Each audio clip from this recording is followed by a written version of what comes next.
Hello, my name is Dr. Simon Bishop and I'm Programme Lead for the BA Health and Social Care degree at Bangor.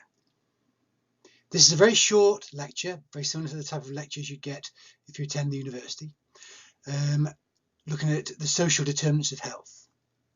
So what do I mean when I say the determinants of health? Well, these are the factors, both intrinsic, so related directly to you, and extrinsic, out in the environment, that impact on your health, that determine to a large extent whether you're healthy or not healthy, whether you get sick a lot or not too often, whether you live a long life or whether your life is shorter and you have more disease. We can look at these determinants of health in different ways. We can look at biological determinants of health, our genes, our backgrounds, our lifestyles. We can look at the environment as a determinant of health, so where we live, where we work. But this session is going to look at the social determinants of health. So things like our culture, things like the economic factors that influence our day-to-day life. You can't beat a good definition, so I've got one for you here.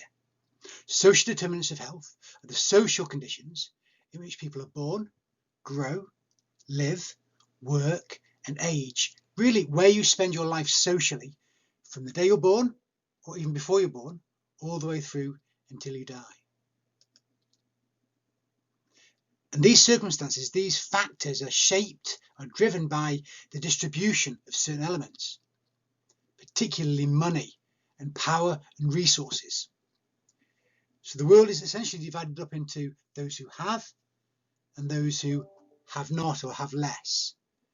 And having access to money, having access to power, having access to resources can dramatically improve the quality and length of your life.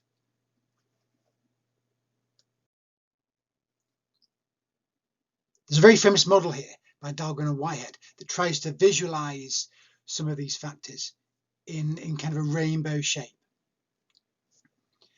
And so you can see at the heart of it, you've got the individual, and as you move away from that center, you get further and further away through society and out into the wider environment.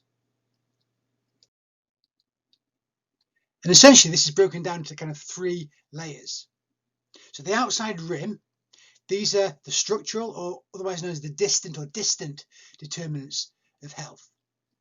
So things like your social stratification and social class, largely for many people, the social class in which they're born. Movement between social classes is difficult in many situations. It also includes wider government policies and environmental conditions, things that are far removed from the individual, but have a big impact on the individual. Next, as we're getting closer to the individual, we've got the next layer, which is the intermediate or proximate determinants of health. So these are things you might access on a regular basis, things like your social community networks, friends, family, that sort of thing, that all have a much more direct impact on your day-to-day life, and also a strong impact on your health and well-being. And then finally, we're zooming right in to the determinants of health at individual level, so you personally. And lots of these things you can't really control.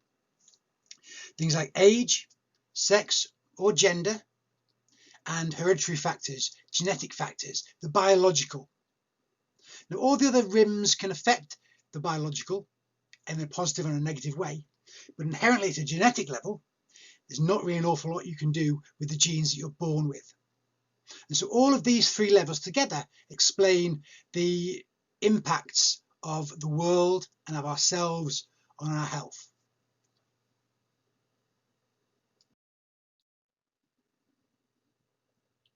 We're mostly interested in social determinants of health here, rather than biological determinants or environmental determinants.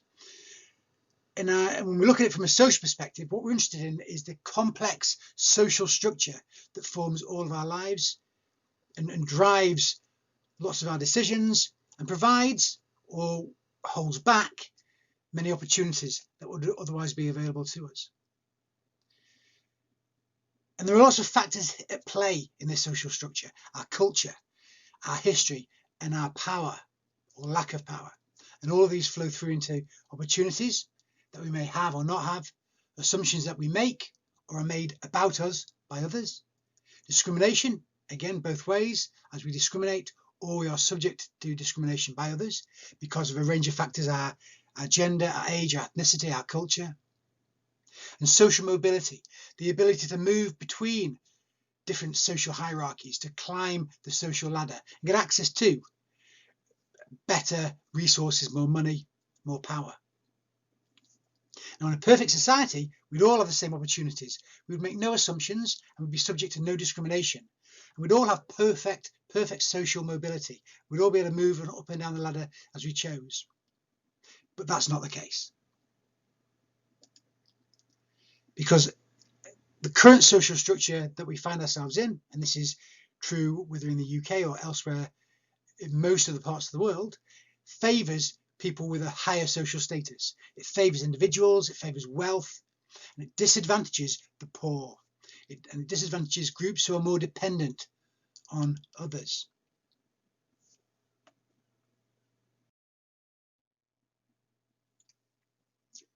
So here, social structure is underpinned by inequalities in social position. And this word inequalities is really key. Because inequality underpins lots of the ill health and lots of the shortened lifespans that people at the lower end of the social spectrum have as their day-to-day experience. Add to these inequalities in access to determinants, so inequalities in access to good food, good education, good employment, a nice place to live, somewhere that's comfortable and warm and dry. All of these things, which again are arranged on a hierarchy between those who have and those who have not, all of these work together to lead to inequalities in health, both directly and indirectly, by a whole range of complex mechanisms.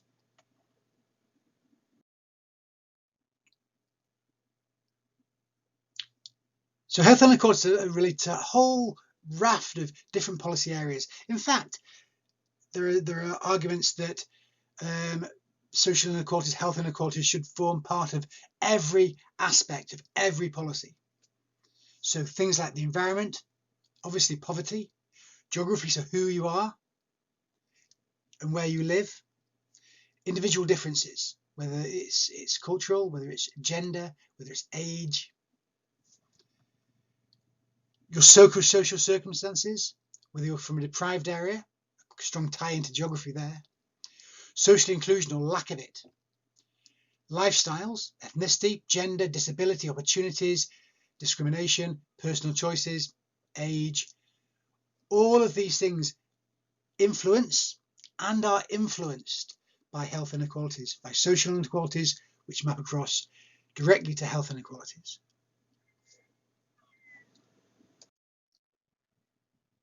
So have a think for a minute, the kinds of personal experiences that you may have, the social determinants of health, and some of the social inequalities that you may have faced or you may have seen in others. Now in class we'd have a discussion about this and share some ideas, but you may be thinking things like discrimination because of gender, discrimination because of ethnicity. You may be thinking about homelessness. You may be thinking about people on a kind of a lower socioeconomic status who have to do manual work, very hard manual work, and others on a higher status, maybe with a better education, can work in an office, a much safer, warmer environment, less demanding physically. And you can follow across all of these kinds of social differences to health outcomes. If you're living outdoors, if you're homeless, you're going to be sicker more frequently, and the chances of you living a full and fulfilled life are far less than if you have a house, a roof over your head.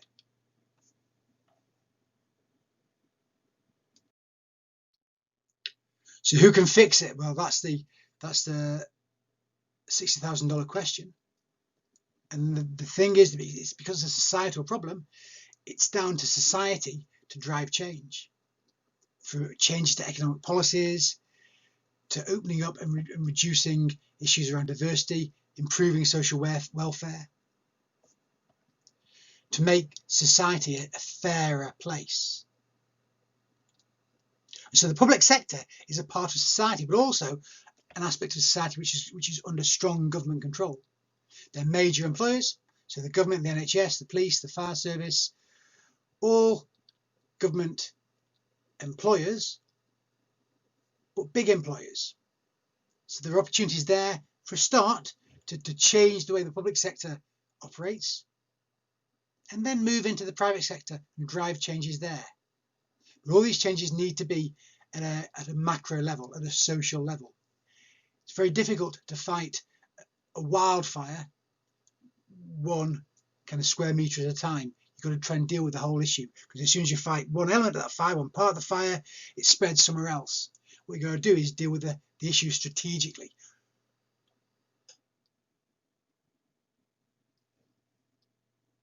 And this requires good planning and proper practice to try and reduce social and health inequalities. So how do you do this? Well, there are a range of different approaches. You could target the worst off. You can find the poorest, most disadvantaged people. You can try and improve the quality of their life. Raise them up. Or you could try and close the gap, reduce the gap between the richest and the poorest. Maybe tax the rich a bit more, bring them down a little bit, close that gap. Or you can do something called reduce the gradient. And so what you're doing here is not looking to try and lift up the poorest. You're not trying to push down the richest. You're trying to lift everybody and reduce inequalities across the board. So it's not just the poorest that are getting a better quality of life. It's not just the poorest which are getting the chance to be healthy, to live longer. Everybody is being raised at the same time.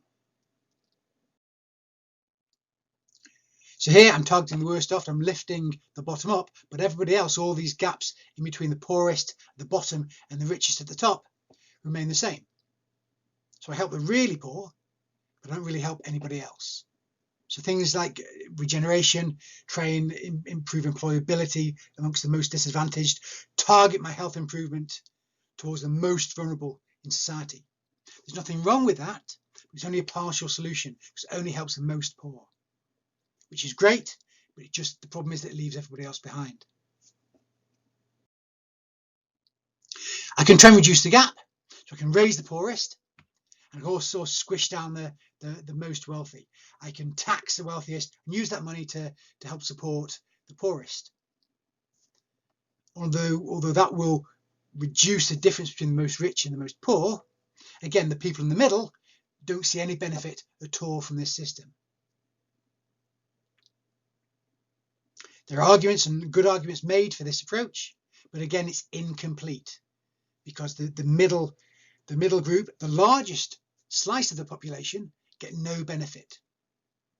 They're really ignored.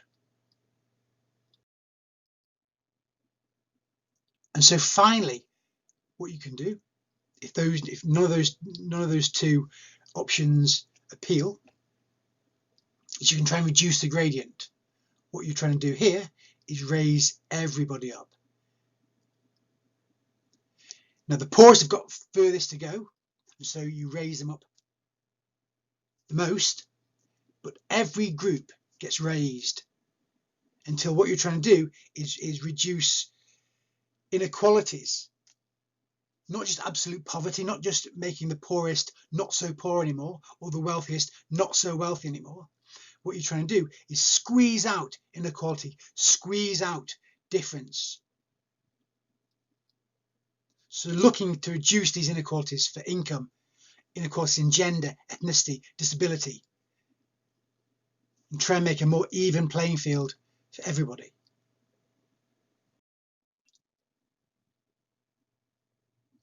And that's it.